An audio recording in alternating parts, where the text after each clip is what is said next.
1 second here. Hi there, I'm Mark Sebastian, founder of OptionPit.com, and this is the AM Volatility Report. Reminder, this is for education purposes only. Now, this should be considered investment advice. Options have risk. Consult your financial professional. Hey, if you haven't checked out the option wheel, OptionPit.com/option wheel. Check it out. $7. That's a value meal at McDonald's for a month of content. You know, if you might like it. You might. Well, here we are, and you know, we were off on the open a little bit by about $5 or $6, and the VIX is up 0.63. Now, what does that 0.63 actually mean? And I think an important thing to be aware of is that VIX, especially after a long weekend, should be higher. This is a result of how the pricing model works. So the option pricing model most traders use assumes that there will be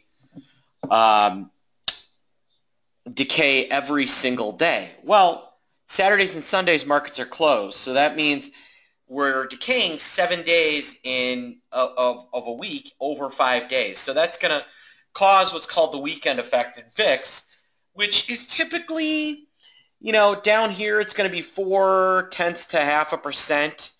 Coming off a long weekend, it can be a little more than that. It can be, you know, 0.6, 0.7, 0.8. I thought about 0.75% was going to be about what it was going to move. And so as I look at us up 0.6, I see a VIX that is flat to maybe even down a little bit. That's kind of where I see volatility. Here's the stuff we're going to be watching and we're going to look at in the chat room today. I want to start with EWU, which is the UK. Elections are getting closer. Theresa May's doesn't look like she's running away in a landslide. I'm going to be paying attention to see what volatility looks like there.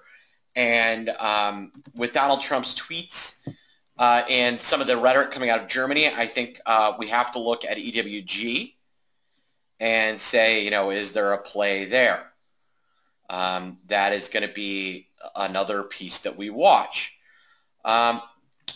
We're watching VIX, obviously. Spreads are still wide. And things are especially cheap in some of the back months where the curve is inexpensive. We're watching Goldman Sachs.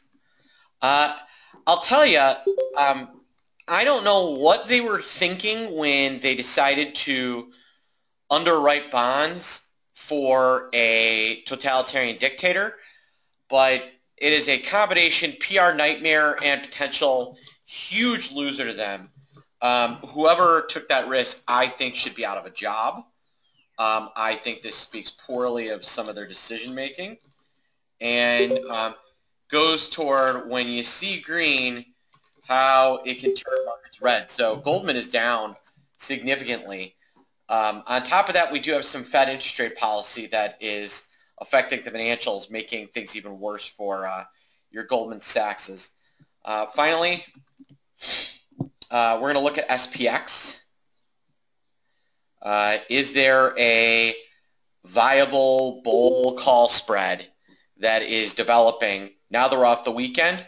Take a look. There are all kinds of you know, trades that may develop, especially with, you know, if I look, I see June 5 and the May 31 and the June 2s as, you know, some potential for some sort of bull calendar spread. So I'm going to be playing with kind of these guys to see if there's anything worth trading there. Finally, I've mentioned it a couple times. Wasn't going to talk about it, but I think it's worth noting that Amazon is about to break $1,000.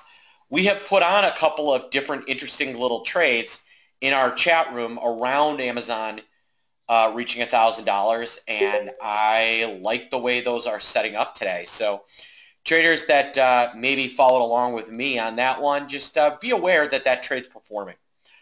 All right, folks, if you have questions, you can email me, mark@optionpit.com, or you can call me 888-TRADE01. Have a great